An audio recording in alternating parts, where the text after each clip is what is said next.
Hello, नमस्कार साथियों। मैं दीपू। एग्जाम एजुकेशन पे आपका स्वागत, अभिनंदन साथियों। हम राजनीतिक विज्ञान में संघ और राज्य क्षेत्र के बारे में चर्चा पिछली क्लास में हमने विस्तृत तरीके से हमने की। उसी श्रृंखला में आज हम चर्चा करने वाले हैं संविधान संशोधन की प्रक्रिया के बारे में कि भारत में संविधान संशोधन है वो किस प्रकार से होता है, कितने इसके तरीके हैं, कौन से भाग में इसका वर्णन है, कौन से अनुच्छेद में इसका वर्णन है, उसकी विस्तृत चर्चा हम इस सेशन के अंदर करने वाले हैं। तो आज हमारा टॉपिक रहने वाला है संविधान संशोधन।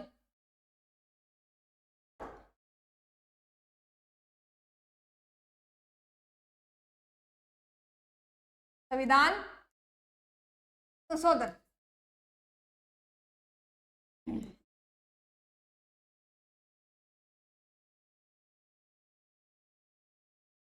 बात करें भाग की तो भाग 20 के अंदर इसका वर्णन है, भाग 20 में। और आर्टिकल की बात करें, अनुच्छेद की बात करें तो अनुच्छेद 368 संविधान में संशोधन है वो 368 की प्रक्रिया के तहत दो तरीके से किया जाता है। तो सबसे पहला मेरा यही क्वेश्चन है आपसे कि अगर आपसे क्वेश्चन पूछा है कि भारत में संविधान संशोधन के अंदर मुख्यतः कितने प्रकार से संशोधन किए जाते हैं, क्या भारत के संविधान में मुख्यतः संशोधन है वो कितने तरीकों से किए जाते हैं, तो कितने बताने हैं? 3। अगर सीधा सा क्वेश्चन पूछ रहा है कि भारत में संविधान संशोधन है वो कितने तरीकों से किया जाता है, तो क्या बताओगे? 3 तरीकों से किया जाता है। वो 3 तरीके कौन कौन से हैं? सामान्य बहुमत, सामान्य बहुमत तो हमने संघ और राज्य क्षेत्र में देखा था क्या कि आर्टिकल 2 व 3 में, क्या आर्टिकल 2 व 3 में, आर्टिकल 2 यानी अगर किसी बाहरी राज्य को शामिल करना हो, बाहरी क्षेत्र को शामिल करना हो तो यह बात आर्टिकल 2 में है और ऐसा संसद है वो कानून बनाकर करेगी। और आर्टिकल 3 में क्या लिखा गया है कि भारत अगर किसी आंतरिक क्षेत्र के अंदर नए राज्य का गठन करना हो, किसी राज्य की सीमा में परिवर्तन करना हो या फिर किसी राज्य के नाम में परिवर्तन करना हो तो वो आर्टिकल किस में लिखी गई है, वो बात आर्टिकल 3 के अंदर। यह हमने राज्य एवं संघ क्षेत्र के अंदर जो हमने आर्टिकल पढ़े थे 1 से लेकर 4 तक हमने उसमें चर्चा की। और आर्टिकल 4 में हमने ये क्या देखा कि ये जो दोनों प्रक्रिया है कौन सी, अनुच्छेद 2 व 3 के अंदर जो मैंने बोली है वो 2 व 3 के अंदर जो भी संशोधन किए जाएंगे, इन 2 व 3 आर्टिकल में जो भी प्रक्रिया व कानून लागू होंगे वो संविधान संशोधन के कौन से बहुमत से? सामान्य बहुमत से। और इन दोनों आर्टिकलों में 368 की प्रोसेस है वो लागू नहीं होगी।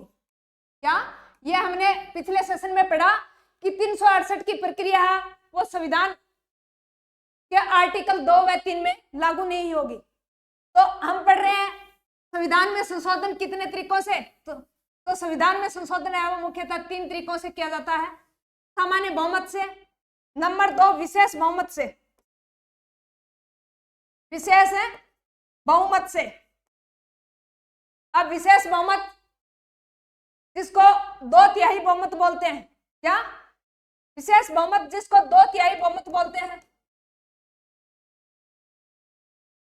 कुल जो सदस्य हैं उसका 2/3 सदस्य अगर किसी विधेयक पे को पारित कर देते हैं तो उसको क्या कहेंगे? विशेष बहुमत। और तीसरा बहुमत विशेष बहुमत प्लस आधे राज्यों का अनुमोदन, आधे राज्यों के विधानमंडल का अनुमोदन या आधे राज्यों के विधानमंडलों की सहमति। तो 3 तरीके, सामान्य बहुमत, विशेष बहुमत, पेन टपक गया, सामान्य बहुमत, विशेष बहुमत और विशेष बहुमत प्लस आधे राज्य का अनुमोदन। इन 3 तरीकों से संविधान के अंदर संशोधन होता है। और आपको पूछे कि अगर किसी विधेयक को अगर संसद में रखना हो तो पहले कौन से सदन में रखेंगे? क्या अगर किसी विधेयक को पारित करना हो तो सबसे पहले कौन से सदन में रखेंगे? लोकसभा में, राज्यसभा में,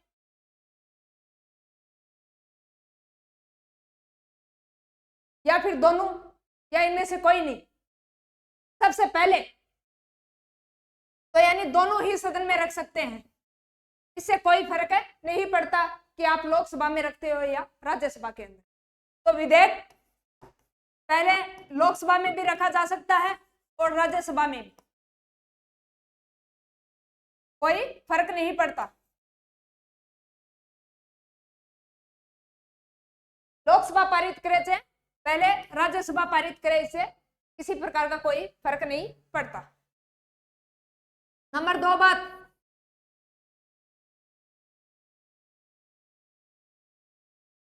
संविधान संशोधन की प्रक्रिया के तहत, क्या संविधान संशोधन की प्रक्रिया के तहत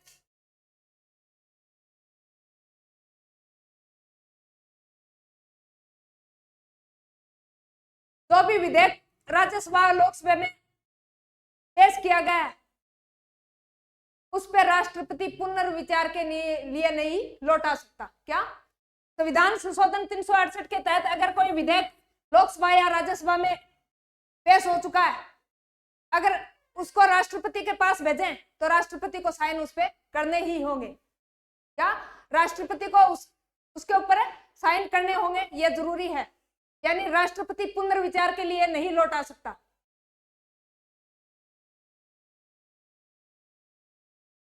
राष्ट्रपति पुनर्विचार के लिए नहीं लौटा सकता किसी भी विधेयक को जो संविधान संशोधन 368 के तहत है। और संविधान संशोधन 368 के तहत जो भी विधेयक अगर लोकसभा व राज्यसभा में पेश किया गया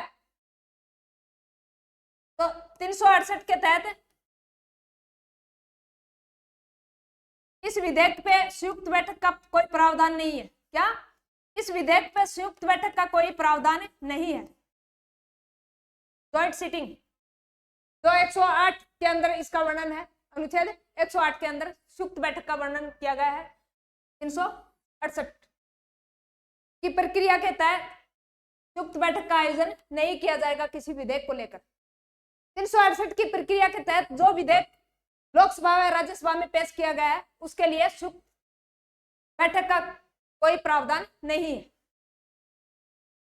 तो मैंने बताया कि यह विधेयक है वो दोनों ही सदन में पारित होना जरूरी है। इस विधेयक पर संयुक्त बैठक का आयोजन नहीं होगा। कौन से विधेयक पर? संविधान संशोधन प्रक्रिया के तहत जो विधेयक है उस पर किसी भी प्रकार की संयुक्त बैठक का आयोजन नहीं होगा। राष्ट्रपति पुनर्विचार हेतु इस विधेयक को नहीं भेजता। और हमने संविधान के स्रोत में यह भी देखा कि संविधान संशोधन की प्रक्रिया है वो हमने दक्षिणी अफ्रीका से ली। कहां से? दक्षिणी अफ्रीका से ली थी। कौन सी संविधान संशोधन की प्रक्रिया हमने दक्षिणी अफ्रीका से ली। तो अब आप हेडिंग डालोगे संविधान संशोधन, संविधान संशोधन।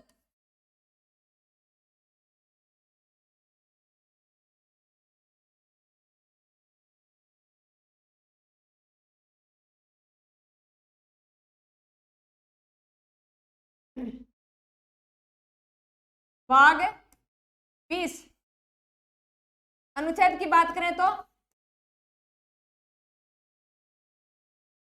368 और कहां से लिया गया? संविधान संशोधन की प्रक्रिया कहां से ली? संविधान है संशोधन की प्रक्रिया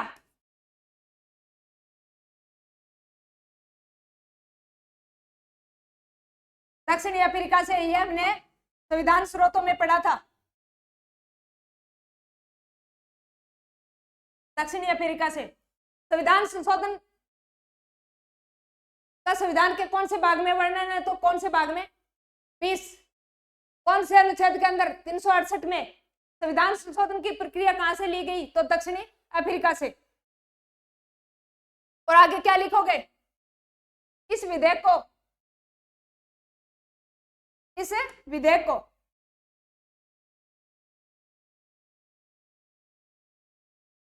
इस विधेयक को दोनों सदनों में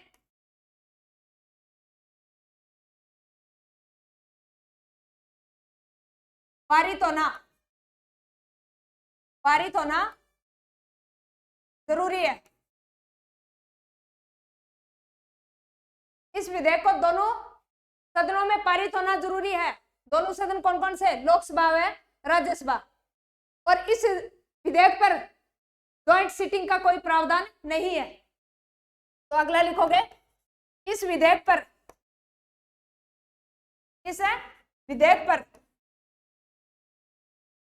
संयुक्त बैठक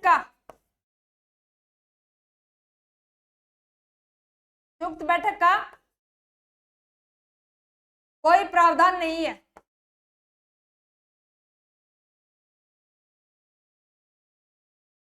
इस विधेयक पर संयुक्त बैठक का कोई प्रावधान नहीं है, जिसका उल्लेख है वो आर्टिकल 108 के अंदर कहा गया है। संयुक्त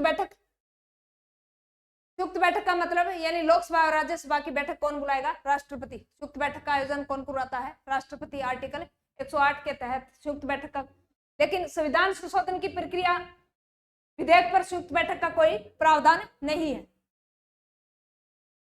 और राष्ट्रपति पुनः विचार है तो इसे नहीं भेज सकता। क्या, तो संविधान संशोधन विधेयक है उसको राष्ट्रपति पुनर्विचार के लिए नहीं लौटा सकता। तो अगली बात यह लिखोगे,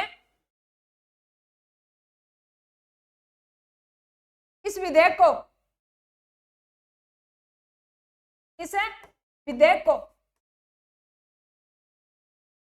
राष्ट्रपति पुनर्विचार के लिए नहीं लौटा सकता।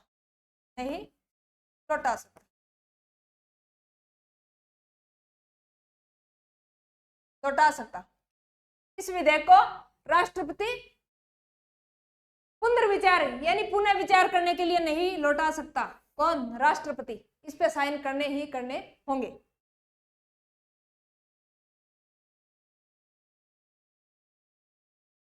इस विधेयक पर राष्ट्रपति को साइन करने ही होंगे, यह बाध्यता है। इस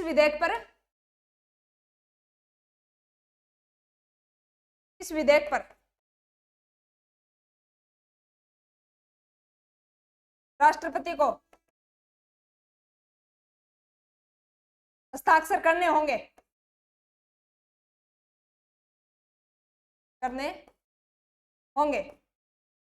बाध्यता है।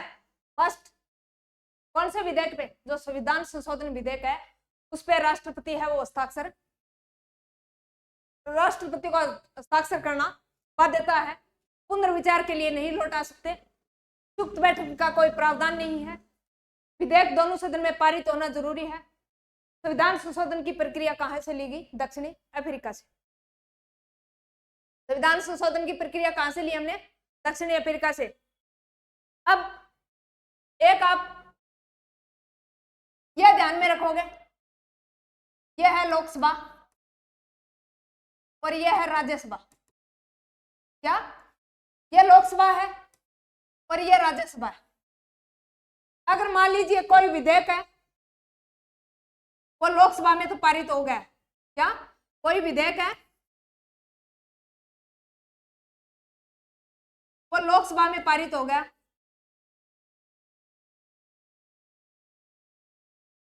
और उसके बाद कहाँ भेजा गया? राज्यसभा में। क्या लोकसभा में पारित हो गया कोई विधेयक और वो उसके बाद कहाँ भेजा जाता है? राज्यसभा के अंदर, जिसको स्थायी सदन बोलते हैं। क्या? जिसको स्थायी सदन बोलते हैं। लोकसभा में पारित होने के बाद राज्यसभा में भेजा जाता है और राज्यसभा में भेजने से पूर्व ही मान लीजिए ये विधेयक लोकसभा है ये भंग हो जाती है। क्या? ये लोकसभा है वो भंग हो जाती है तो यह विधेयक भी समाप्त माना जाएगा। क्या? यह विधेयक ही समाप्त माना जाएगा भले ही यह विधेयक लोकसभा के अंदर पारित हो चुका हो। क्या ध्यान में रखोगे? लोकसभा के अंदर विधेयक पारित हो चुका है, राज्यसभा में जाने से पूरे लोकसभा भंग हो जाती है तो यह विधेयक भी ऑटोमेटिकली क्या हो जाएगा? समाप्त हो जाएगा। नंबर 2 बात, मान लीजिए कोई विधेयक राज्यसभा में पारित हो चुका है। क्या? राज्यसभा में पारित हो चुका है और लोकसभा में भेजा गया और मान लीजिए लोकसभा में पहुंचने से पहले लोकसभा भंग हो गई। क्या? लोकसभा भंग हो गई तो यह विधेयक समाप्त नहीं माना जाएगा।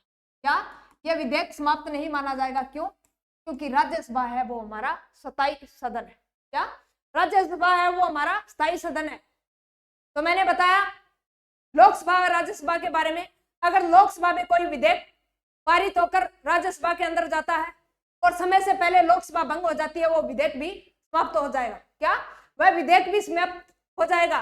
और मान लीजिए राज्यसभा के अंदर वह विधेयक पारित हो चुका और लोकसभा के अंदर भेजा गया।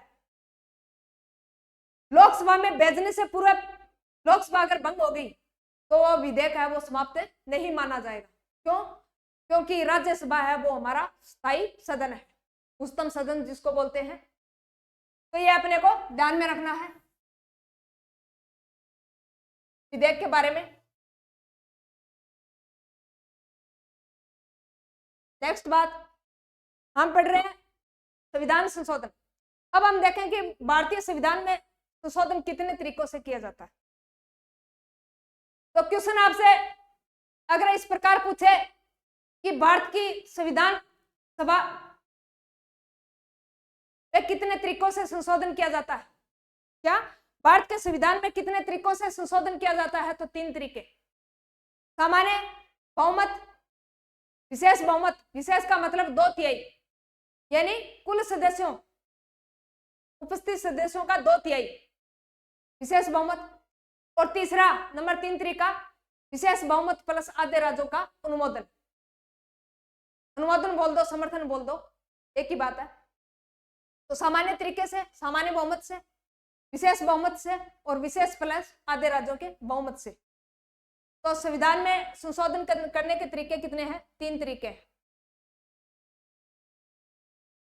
अगली बात लिखोगे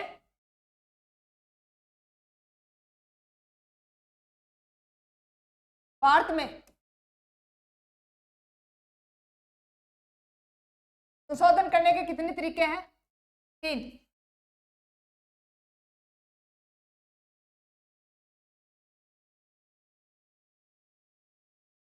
तरीके। अगर क्वेश्चन पूछ ले कि 368 की प्रक्रिया के तहत संविधान में संशोधन कितने तरीकों से होगा तो 2 तरीकों से। अगर वो पूछ रहा है 368 के तहत तो 2 ही तरीके हैं। कौन सा? विशेष बहुमत और विशेष प्लस आधे राज्यों का अनुमोदन। अगर क्वेश्चन पूछे भारतीय संविधान में सामान्यतः संशोधन कितने तरीकों से किया जाता है तो 3 तरीके। वो 3 तरीके कौन कौन से हैं? नंबर 1 सामान्य बहुमत,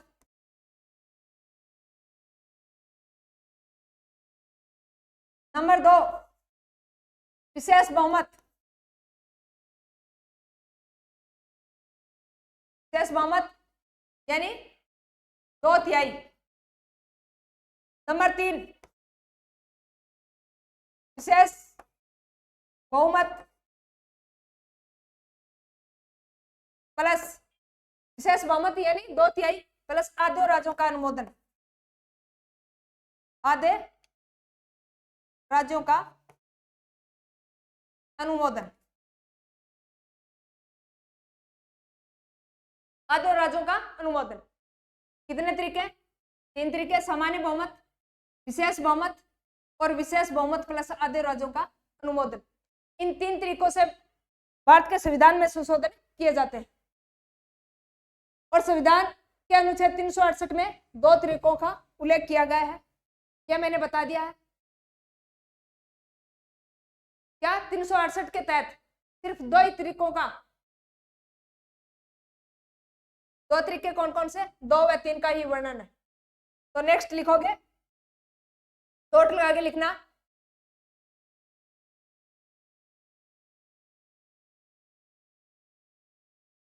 संविधान में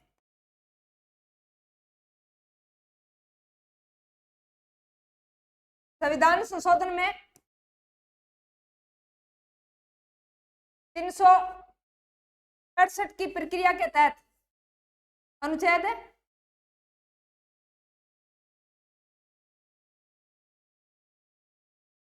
368 की प्रक्रिया के तहत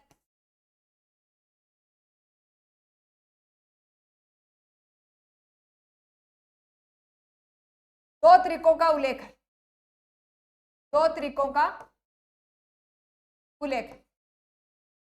अब 2 तरीके कौन कौन से, नंबर 2 व 3 जो ऊपर मैंने बताए हैं।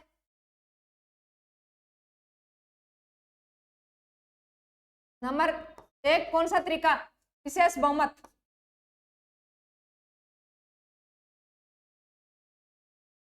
और आगे लिख लो इसमें, नंबर 2 विशेष बहुमत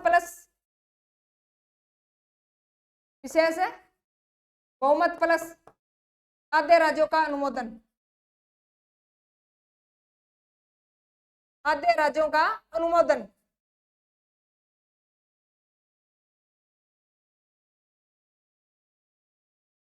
इन 2 तरीकों का उल्लेख है, सामान्य बहुमत का उल्लेख 368 के तहत नहीं है।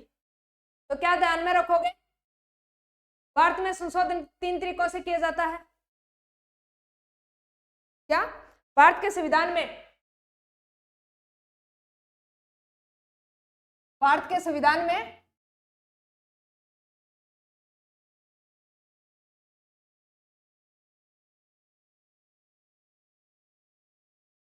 में संशोधन 3 तरीकों से किया जाता है, सामान्य बहुमत, विशेष बहुमत प्लस आधे राज्यों का अनुमोदन,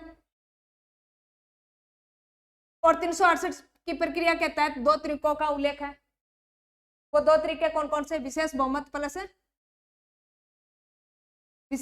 आधे राज्यों का अनुमोदन। अब सामान्य बहुमत से कौन कौन प्रावधान के अंदर संशोधन किए जाते हैं वो आप देख लेते हैं। तो नेक्स्ट क्या लिखोगे, नंबर 1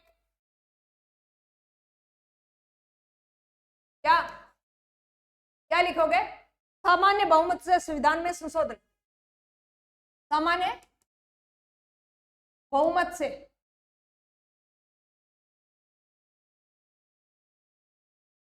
संविधान में संशोधन।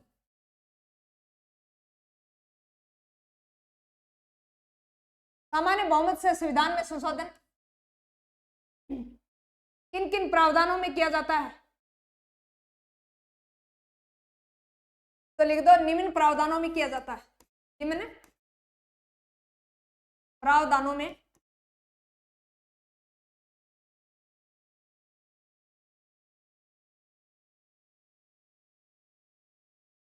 किया जाता है।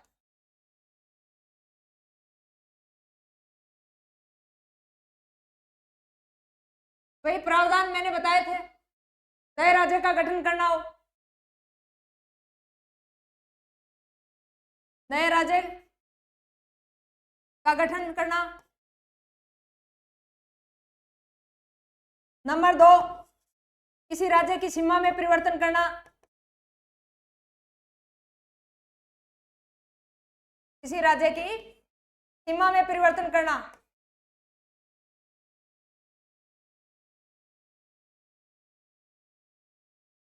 या किसी राज्य के नाम में परिवर्तन करना, क्या किसी राज्य के नाम में परिवर्तन करना।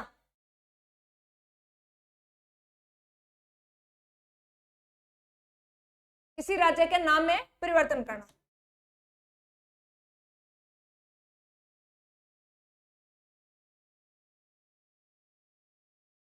नाम में परिवर्तन करना।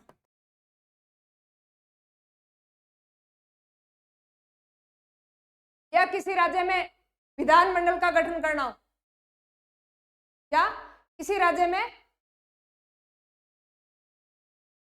नंबर 4, किसी राज्य में विधान परिषद का,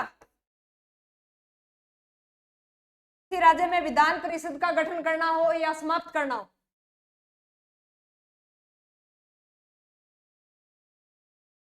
विधान परिषद का गठन करना हो या समाप्त करना।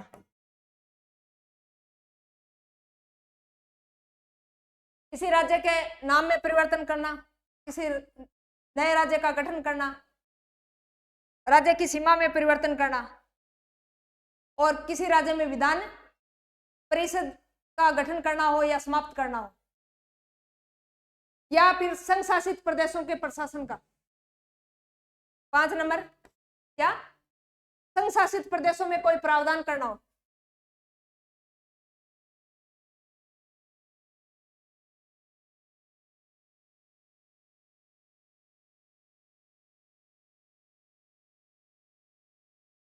प्रावधान करना हो तो इसका प्रावधान है वो कौन से बहुमत से किया जाएगा? सामान्य बहुमत से। क्या सामान्य बहुमत से संशोधन कौन कौन से प्रावधानों में किया जाएगा? नए राज्य का गठन करना, किसी राज्य की सीमा में परिवर्तन करना,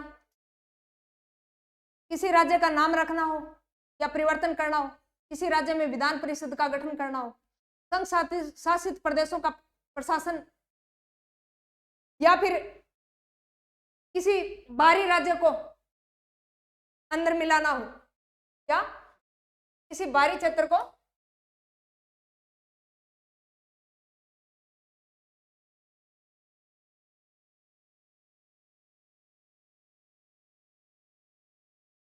किसी बाहरी क्षेत्र को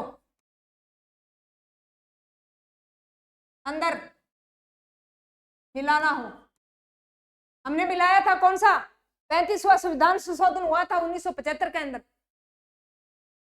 इंदिरा जी की सरकार ने और सिक्किम राज्य को अनुच्छेद 2A में शहर राज्य का दर्जा दिया गया, और उसके बाद में 36वां संविधान संशोधन हुआ था 1975 में, और शहर राज्य का दर्जा समाप्त कर दिया, और अनुच्छेद 2A समाप्त करके हमने सिक्किम को पूर्ण राज्य का दर्जा दे दिया था। तो वो कौन सा, यानी उसमें कौन से तरीके से संशोधन हुआ? सामान्य बहुमत से। कौन से तरीके से? सामान्य बहुमत से संशोधन हुआ। अब हम बात करते हैं विशेष बहुमत की, कि विशेष बहुमत से संविधान में संशोधन किस प्रकार होते हैं। तो नंबर 2, विशेष बहुमत से, विशेष बहुमत से संविधान में संशोधन, संविधान में संशोधन कौन से तरीके से? विशेष बहुमत से संविधान में संशोधन है। विशेष बहुमत यानी 2/3 बहुमत। कौन सा बहुमत? 2/3 बहुमत। और भारत में जितने भी संशोधन होते हैं सर्वाधिक इसी तरीके से होते हैं। भारत में लगभग जो संशोधन होते हैं वो इसी तरीके से होते हैं। तो भारत में सर्वाधिक संशोधन इसी बहुमत से किए जाते हैं। तो भारत में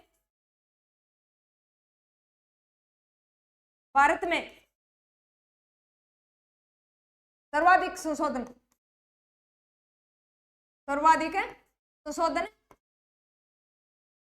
इसी बहुमत से होते हैं। कौन सा बहुमत? 2/3 बहुमत, इसी बहुमत से होते हैं। यानी हमने सामान्य बहुमत से किन किन प्रावधानों के तहत सामान्य बहुमत से संशोधन होता है, और हमने दूसरा देखा विशेष बहुमत, यानी भारत में लगभग संशोधन है वो कौन से बहुमत से होते हैं? विशेष बहुमत से। अब अपन बात करते हैं कौन से बहुमत की? विशेष बहुमत प्लस आद्य राज्यों का बहुमत, या अनुमोदन, विशेष बहुमत प्लस आधे राज्यों का अनुमोदन, तीसरा तरीका।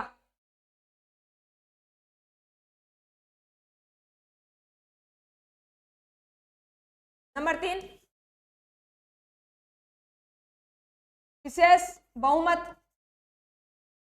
विशेष बहुमत, मैं बार बार ये नहीं लिख रही हूं कि 2/3, तो आप समझ जाना विशेष बहुमत प्लस आधे राज्यों का अनुमोदन,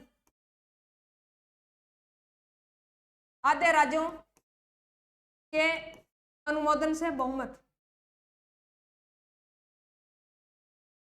अनुमोदन से संशोधन। अब कौन कौन से प्रावधानों में इस संशोधन को काम में लेते हैं, तो आप एक चीज इसमें ध्यान रखोगे, यानी जिसमें राज्य का कोई न कोई हित हो, क्या राज्य में किसी न किसी प्रकार से कोई हित हो, उसमें आधे राज्यों की अनुमोदन की जरूरत होती है। इसमें मैंने एक बात बोली कि उसमें किसी न किसी प्रकार से राज्यों का हित छिपा हो, तो उसमें आधे राज्यों का अनुमोदन जरूरी है। तो वो कौन कौन से हित है जिसमें राज्यों की अनुमोदन की जरूरत पड़ती है? राष्ट्रपति का निर्वाचन मंडल, क्या राष्ट्रपति का निर्वाचन मंडल, क्योंकि राष्ट्रपति अगर किसी राज्य का नाम परिवर्तन करना हो, किसी राज्य की सीमा में परिवर्तन करना हो, तो उसमें राष्ट्रपति की महत्वपूर्ण भूमिका होती है। तो कहीं ना कहीं यानी इसमें राज्यों का क्या है, हित है, तो राष्ट्रपति के निर्वाचन मंडल में इसकी जरूरत होती है। तो पहले आप लाइन लिखोगे, निम्न प्रावधानों में संशोधन, निम्न प्रावधानों में संशोधन।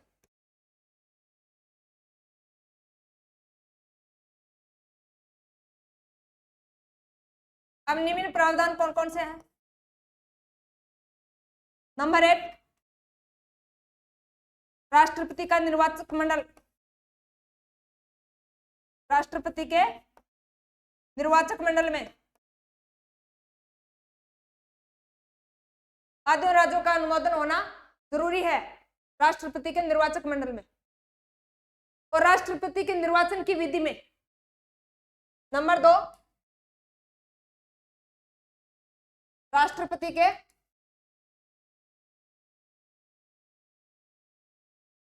निर्वाचन विधि में, राष्ट्रपति की निर्वाचन विधि में कौन से बहुमत की जरूरत होती है? विशेष बहुमत प्लस आधे राज्यों का अनुमोदन। संघ व राज्य की कार्यपालिका की शक्तियों में परिवर्तन, तो अगला लिखोगे नंबर 3, नंबर 3 में क्या लिखोगे? संघ एवं राज्य की कार्यपालिका शक्ति में परिवर्तन। संघ एवं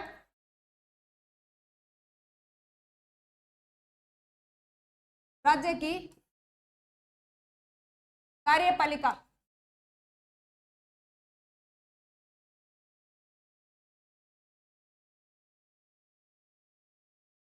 संघ एवं राज्य की कार्यपालिका की शक्तियों में किसकी कौन से बहुमत की जरूरत पड़ती है?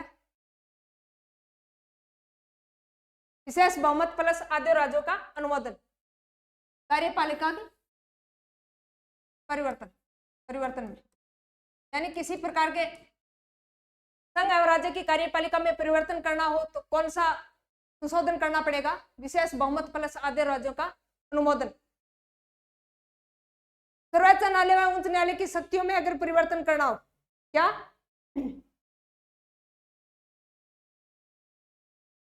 सर्वोच्च न्यायालय व उच्च न्यायालय की शक्ति में किसी भी प्रकार का कोई परिवर्तन करना हो तो इस बहुमत की जरूरत पड़ती है। तो नंबर 4 उच्च न्यायालय व सर्वोच्च न्यायालय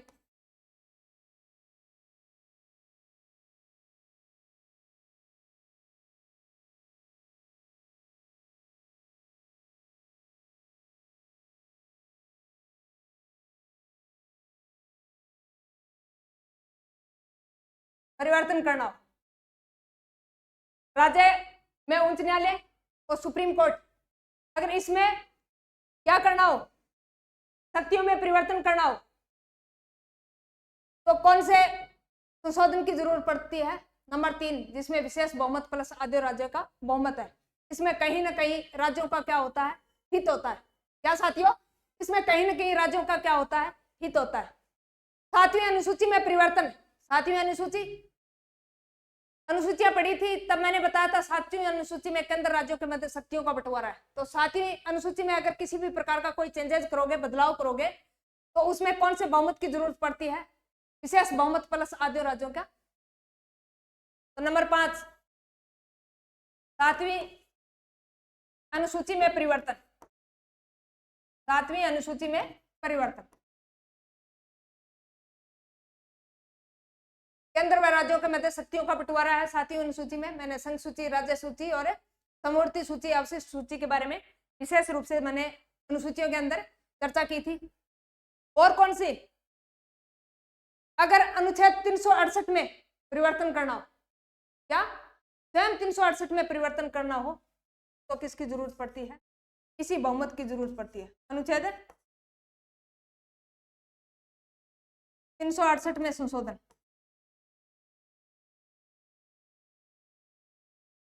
अनुच्छेद 368 में संशोधन करना हो तो किसकी जरूरत होती है? विशेष बहुमत प्लस आधे राज्यों के अनुमोदन की जरूरत होती है। तो 3 तरीके हमने देखे संविधान संशोधन की प्रक्रिया के तहत: सामान्य बहुमत, विशेष बहुमत, और कौन सा? विशेष प्लस आधे राज्यों का अनुमोदन। अब कई बार एक क्वेश्चन पूछ लिया जाता है कि आज तक भारतीय संविधान में कितने संशोधन हो चुके हैं? क्या आज तक भारतीय संविधान में कितने संशोधन हो चुके हैं? तो कितने बताओगे? 104। नोट लगा के लिख लेना।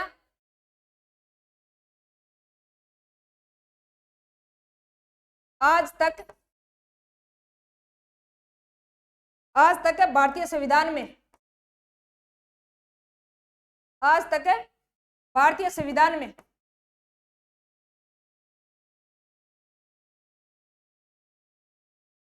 104 संशोधन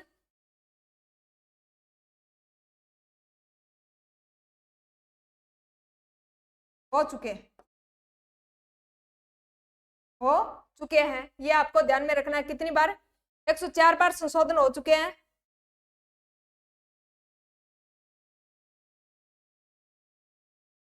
संशोधन विधेयक कितने रखे जा चुके हैं? तो 127।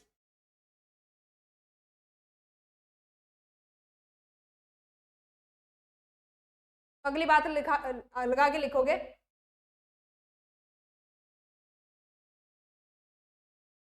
संशोधन विधेयक कितनी बार रखे जा चुके हैं? 127। नंबर 2,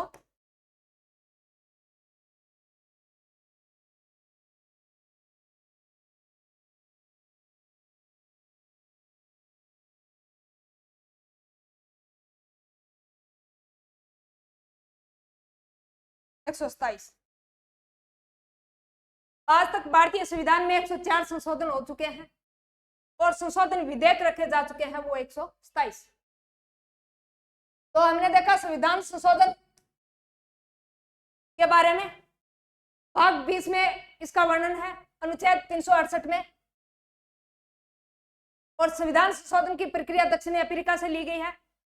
इस विधेयक में दोनों सदनों में पारित होना जरूरी है। इस विधेयक पर संयुक्त बैठक का कोई प्रावधान नहीं है।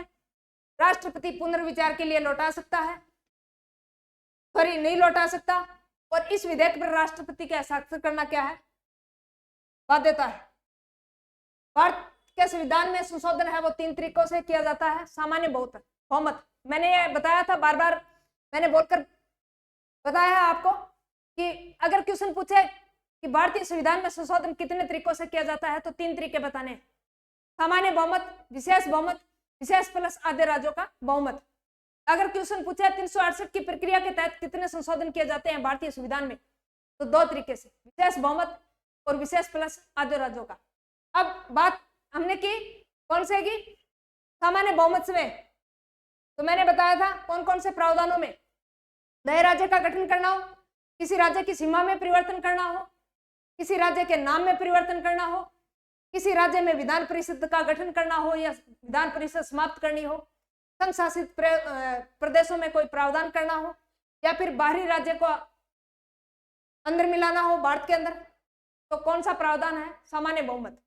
विशेष बहुमत में अगर राष्ट्रपति का निर्वाचक मंडल की बात हो या राष्ट्रपति की निर्वाचन की विधि की बात हो, संघ और राज्य की कार्यपालिका की परिवर्तन में कुछ करना हो, उच्च न्यायालय में और सर्वोच्च न्यायालय की शक्तियों में किसी भी प्रकार का कोई बदलाव करना हो, 7वीं अनुसूची में यानी केंद्र राज्य के मध्य जो बंटवारे हैं अनुच्छेद 368 में संशोधन करना हो, तो कौन से प्रावधान से होंगे? शेष प्लस आधे राज्य के अनुमोदन से, जिसमें कहीं न कहीं राज्य का हित होता है। और आज तक भारतीय संविधान में 104 संशोधन हो चुके हैं और रखे कितने जा चुके हैं? 127। तो मुझे आशा ही नहीं कि पूर्ण उम्मीद है कि आपको संविधान संशोधन की प्रक्रिया अच्छे तरीके से समझ में आई है। धन्यवाद साथियों, मिलते हैं नेक्स्ट क्लास में, तब तक के लिए बाय बाय।